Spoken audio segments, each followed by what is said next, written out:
जंगलात के महकमे के ऑफिसर को शिक्षा विभाग का जिम्मा दे दिया गया है, ताकि जो कमी रह गई है, जो कसर रह गई है, उसको भी पूरा किया जा सके। और गांव से टीचर्स को उठा कर शहरों में या तो अटैच किया जा रहा है या उनको ट्रांसफ़र करके शहरों में भेजा जा रहा है।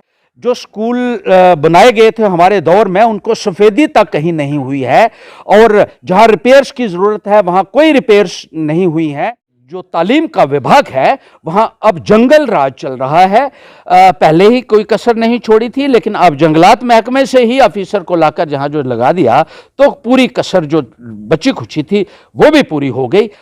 नमस्कार, आप लोग देख रहे हैं परफेक्ट टाइमलाइन। मैं हूं आपके साथ नरेंद्र सिंह ठाकुर। जम्मू कश्मीर की इंतज़ामिया की हदें लगातार पार होती जा रही हैं। इस सिलसिले में एक और बड़ी खबर हम आपको बताते चले कि जम्मू कश्मीर इंतज़ामिया की तरफ से एक जंगलात महकमे के अफसर को जो है वो महकमा तालीम का ज़िम्मा जो वो दिया गया है। आपने बिल्कुल सही सुना, ये हम आपको सबसे पहले बताने की कोशिश कर रहे हैं कि जम्मू कश्मीर की इंतज़ामिया ने एक जने की महकमा तालीम में एक जंगलात महकमे के अफसर को तैनात किया है। अब देखने वाली बात यह रहेगी कि इस अफसर जंगलात वाले महकमे से एक अफसर को उठाकर दूसरे महकमे में तैनात करने से महकमा तालीम कितनी तरक्की कर पाएगा, वो तो बात की बात है। लेकिन फिलहाल के लिए हमारे साथ इसी पे बातचीत करने के लिए पैंथर्स पार्टी के चेयरमैन श्री हर्षदीप सिंह जी हमारे साथ मौजूद हैं। इनसे बातचीत करेंगे। हर्षदीप जी, एक जम्मू कश्मीर की इंतज़ामिया की तरफ से नया फैसला लिया गया कि एक जंगलात महकमे के अफसर को जो है महकमा तालीम का जिम्मा जो हो दिया गया, इस पर आपका क्या रद्द-ए-अमल है? देखिए, अजीब अजीब चीज़ें जम्मू कश्मीर में देखने को मिल रही है, और रीऑर्गेनाइजेशन के बाद तो बहुत बड़े बड़े अजूबे यहाँ देखे जा रहे हैं। अचंभित करने वाली बातें देखी जा रही हैं, और हैरानगी की सबसे ज़्यादा बात यह है कि तालीम के महकमे को जिस तरीके से नज़रअंदाज किया गया पहले भी, और जिस तरीके से खिल्ली उड़ाई जा रही है, ऐसा लगता है इस महकमे की, क्योंकि मौजूदा जो कार्यभार है इस महकमे का, वो अब एक जंगलात महकमे के ऑफिसर को सौंप दिया गया है। यानी जो एडमिनिस्ट्रेटिव हेड हैं अब डिपार्टमेंट के, बीके सिंह जी, वो फॉरेस्ट सर्विसेज से ताल्लुक़ रखते हैं। सारी ज़िंदगी उन्होंने फॉरेस्ट डिपार्टमेंट में काम किया, जंगलात में काम किया, और अब उनको जैसे कि शिक्षा विभाग में कोई कमी बाकी रह गई थी इसकी बर्बादी में, वो एक जंगलात के महकमे के ऑफिसर को शिक्षा विभाग का जिम्मा दे दिया गया है, ताकि जो कमी रह गई है, जो कसर रह गई है, उसको भी पूरा किया जा सके। इतनी दुर्दशा है स्कूलों की आज की तारीख में, ख़ास तौर पर गाँव में आप चले जाइए, दूर दराज के इलाका जात में चले जाइए, आपको मास्टर्स की, टीचर्स की इतनी शॉर्टेज मिलेगी। टीचर्स हैं ही नहीं। पहले सरकार ने, ये जो बीजेपी की सरकार आई, इन्होंने ये फैसला किया कि अब मास्टरों की नियुक्ति बंद कर दी जाएगी। फिर कहा रहबरे तालीम टीचर स्कीम जो है ये बंद कर दी जाएगी। ये वो स्कीम थी जो गांव के स्कूलों को चलाने के लिए जो हमने यहाँ शुरू की थी। और जब मैंने सर्व शिक्षा अभियान जम्मू कश्मीर में शुरू किया, तो वायद एक जम्मू कश्मीर एक ऐसी रियासत है जहां मैंने ये फैसला लिया था उस वक़्त बतौर मंत्री कि वहां गाँव के ही नौजवान को लगाया जाएगा, ताकि वहां का स्कूल भी चल सके और गाँव के नौजवानों को फ़ायदा भी मिल सके। लेकिन भारतीय जनता पार्टी ने आते ही उस स्कीम को भी ख़त्म कर दिया, टीचरों की भर्तियों को ख़त्म कर दिया, और गांव से टीचर्स को उठा कर शहरों में या तो अटैच किया जा रहा है या उनको ट्रांसफ़र करके शहरों में भेजा जा रहा है। और इसका नतीजा ये हुआ कि गांव के स्कूल जो है वो बंद हो गए हैं और लगभग डिफंक्ट हो चुके हैं, और जहां कोई चल रहा है तो एक एक टीचर या दो दो टीचर्स जो है वो स्कूल को, प्राइमरी या मिडिल स्कूल को चला रहे हैं। किस तरीके से बच्चों का वो जो है भविष्य के साथ एक मजाक किया जा रहा है, एक भद्दा मजाक किया जा रहा है, ये एक देखने की बात है। और जैसे कि ये सब जो है पर्याप्त नहीं था, अब जंगलात के महकमे से ऑफिसर को उठाकर एजुकेशन में लगा दिया गया है। अरे भाई, जिसको कोई तजर्बा ही नहीं है, जिसने सारी जिंदगी जंगलात के महकमे में काम किया है, जो जंगलों का जो है जो देखभाल करने के लिए जिसकी जिम्मेदारी थी, और आप वाइल्ड लाइफ में जो जिन लोगों ने काम किया है, जंगली जानवरों की जिस तरीके से वो करते थे, वो एडमिनिस्ट्रेशन करते रहे हैं, यहाँ तो बहुत ही सेंसिटिव विभाग है भाई साहब। और ये प्रशासन जो है, ये सरकार जो है, इतनी असंवेदनशील है कि इस महकमे के लिए आपने ऐसे ऑफिसर को लगा दिया और वो ऑफिसर साहब जो है वो धड़ाधड़ ट्रांसफरें करते जा रहे हैं, गांव खाली कर दिए हैं।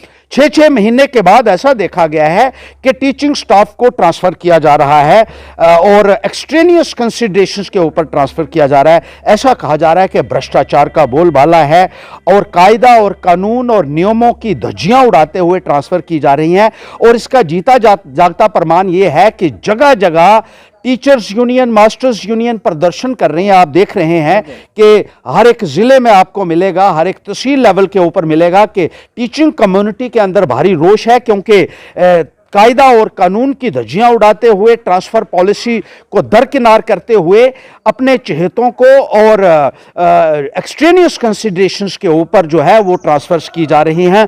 6-6 साल वालों की ट्रांसफरें नहीं हो रही हैं, जिनके 6 साल हो गए एक एक जगह के ऊपर, लेकिन 6-6 महीने जिनके हुए हैं उनकी ट्रांसफरें जो हैं वो की जा रही हैं।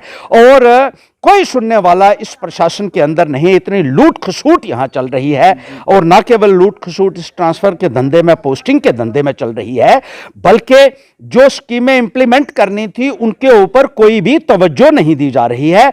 अभी controller and auditor general of India जो हैं, CAG जो है, उन्होंने बहुत जबरदस्त टिप्पणियां की हैं और इनके ऊपर सवालिया निशान एजुकेशन विभाग के ऊपर खड़े किए हैं कि सेंट्रली स्पॉन्सर्ड स्कीम का भट्ठा बैठ गया है जम्मू कश्मीर के अंदर। चाहे वो रमसा है, चाहे वो समागरा है, उन स्कीमों को लागू करने में पूरी तरीके से असफल हो चुकी है ये सरकार। जो स्कूल बनाए गए थे हमारे दौर में, उनको सफेदी तक कहीं नहीं हुई है, और जहां रिपेयर्स की जरूरत है वहां कोई रिपेयर्स नहीं हुई है। जो पैसा दिया गया था केंद्र से आया है, चाहे वो स्टेट प्लान का पैसा है, वो भी इस्तेमाल नहीं हुआ है। उस पैसे को भी जो है वो बंदर बांट की गई। और अब मैं नहीं कह रहा, या ये टीचर्स नहीं कह रहे जो हड़ताल कर रहे हैं, अब तो जो सेंटर का सबसे एक पारदर्शिता वाला दायरा है, जो फ्रॉड्स और इरेगुलरिटीज को, स्कैम्स को जो है हाईलाइट करने वाला है, सामने लाने वाला दायरा है, कंट्रोलर एंड ऑडिटर जनरल का दायरा जो है वो भी सवालिया निशान उठा रहा है। और उसने सरकार को कहा कि जिस तरीके से एक लापरवाही का माहौल है और एक लूट खसूट का माहौल है जम्मू कश्मीर के अंदर इस महकमे में, उसके लिए जिम्मेदारी तय की जानी चाहिए, उन अधिकारियों के खिलाफ कार्रवाई की जानी चाहिए। और बहुत सारी चीज़ों की उन्होंने निशानदेही की है जहां करोड़ों और अरबों रुपए के जो है वो इरेगुलरिटीज इस महकमे हुई हैं, लेकिन पूछने वाला कोई नहीं है। बड़ी हैरानगी की बात है कि इस महकमे को इतने हल्के में लिया जा रहा है, और इसीलिए यह कहा जा रहा है कि जो तालीम का विभाग है वहां अब जंगल राज चल रहा है। पहले ही कोई कसर नहीं छोड़ी थी, लेकिन अब जंगलात महकमे से ही ऑफिसर को लाकर जहां जो लगा दिया, तो पूरी कसर जो बची खुची थी वो भी पूरी हो गई। अब सही मायने में कहा जा सकता है कि तालीम के विभाग में जंगल राज चल रहा है। हरजीत जी, आप खुद एक एजुकेशन मिनिस्टर रहे हैं, ऐसे में आप जम्मू कश्मीर की इंतजामिया से क्या उनको अपनी तरफ से उनको मैसेज देंगे कि किस तरह से उनको कदम उठाने की जरूरत है जिससे जो है तालीमी महकमा तालीम को जो है वो उसमें थोड़ा सुधार लाया जा सके? देखिए, मैं तो लेफ्टिनेंट गवर्नर महोदय से अपील करना चाहता हूं और चिट्ठी के माध्यम से उनसे इल्तिजा करूंगा कि देखिए कि किस तरीके से कायदा और कानून की धज्जियां उड़ाते हुए यहां गैर कानूनी काम शिक्षा विभाग में किए जा रहे हैं, अटैचमेंट्स भारी तादाद में की जा रही हैं, ट्रांसफ़र उन लोगों की जा रही हैं जो 6-6 महीने हुए हैं और 7-7 महीने हुए हैं, उसके बाद ट्रांसफ़र करना जो है वो सरासर गलत है।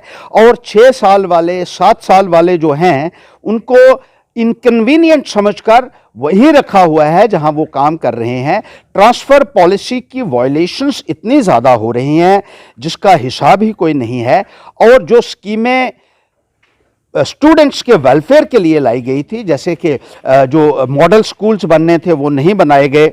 हमारे पंजगनाई में भी एक 5 करोड़ का उस वक़्त जो है वो फैसला हुआ था, वो घटता घटता 2.5 करोड़ हो गया और फिर 2.5 करोड़ भी गायब हो गया। उसका पता ही नहीं चला कि वो मॉडल स्कूल गया कहाँ है, जो बहुत बड़ी लागत से बनना था और जिसके लिए कोई 50 कनाल के करीब जगह भी जो है वो लोगों ने डोनेट की थी। इसी तरीके से जो रेजिडेंशियल स्कूल्स गर्ल्स के बनने थे, जिसके लिए मैंने अपने वक्त पे पैसा मुहैया करवाया था, वो स्कूल भी आज की तारीख में कहीं नहीं है। वो पैसा कहाँ गया है, इसकी इंक्वायरी होनी चाहिए। और इसी तरीके से समागरा के तहत जो फंडिंग आ रही है वो भी कहीं नज़र नहीं आ रही है। जैसे मैंने कहा, समागरा के तहत जो सब्जेक्ट स्पेसिफिक टीचर्स लगाए गए थे जिनको स्कूलों में पढ़ाना था, उनके लिए ग्रांट्स केंद्र से तो आ रही हैं, लेकिन उन टीचर्स को बाहर निकाल दिया गया है। ये बड़ी हैरानगी की बात है कि वो ग्रांट्स जो है पिछले 3 सालों से कहां गई हैं, इसके बारे में भी कोई जो है इंफॉर्मेशन तक नहीं दी जा रही है कि अगर पैसा आ रहा है केंद्र से तो वो पैसा जा कहां रहा है, क्योंकि उन टीचर्स को बाहर निकाल दिया गया है। हालांकि वो टीचर्स जो है वो एक कायदा के मुताबिक लगाए गए थे, एक प्रोसीजर के मुताबिक लगाए गए थे, लेकिन उन टीचर्स को भी बाहर का रास्ता दिखा दिया गया है। तो जिस तरीके से धज्जियां उड़ी हैं एजुकेशन डिपार्टमेंट की इस दौर में और जो पिछले चंद एक साल में, और खास तौर पर अभी जो चल रहा है शिक्षा विभाग में, उसका संज्ञान लेफ्टिनेंट गवर्नर महोदय को फौरी तौर पर लेना होगा। और इस संदर्भ में केंद्र की जो कमेटीज हैं उनसे भी हम राब्ता करेंगे और लेफ्टिनेंट गवर्नर महोदय से और चीफ सेक्रेटरी से भी इल्तिजा करना चाहते हैं कि मेहरबानी करके शिक्षा विभाग को मुकम्मल जो इसकी तबाही हो रही है उससे बचा लीजिए। बिल्कुल, चलिए सर, आपका बहुत बहुत शुक्रिया हमारे साथ बातचीत करने के लिए। ये थे हमारे साथ हर्षदीप सिंह जी। इनका ये कहना है कि अब कहीं ना कहीं गांव से लगातार टीचरों की जो है वो अटैचमेंट्स का सिलसिला लगातार बरकरार है और लगातार टीचरों की हो ट्रांसफरेज हो की जा रही है, जिससे बच्चों पर काफ़ी मनफी असरात जो है मुरतब हो रहे हैं। ऐसे में इन्होंने महकमा तालीम को मज़ीद बेहतर बनाने के लिए यही गुजारिश की है कि वो सख्त कदम उठाएँ कि जिससे जिस तरह का ये फैसला लिया गया है कि एक नए किसी जंगलात महकमे के अफसर को जो है वहाँ से उठाकर यहाँ पे लगाया गया है महकमा तालीम में, तो उससे ऐसा लगता है कि कहीं ना कहीं महकमा तालीम में अब जंगल राज जो है वो चलना शुरू हो गया है। तो इस चीज़ से जो है वो लेफ्टिनेंट गवर्नर साहब को कहीं ना कहीं इस महकमा तालीम को बचाना होगा। परफेक्ट टाइमलाइन के लिए जम्मू से नरेंद्र सिंह ठाकुर के साथ निकलेश अरोड़ा।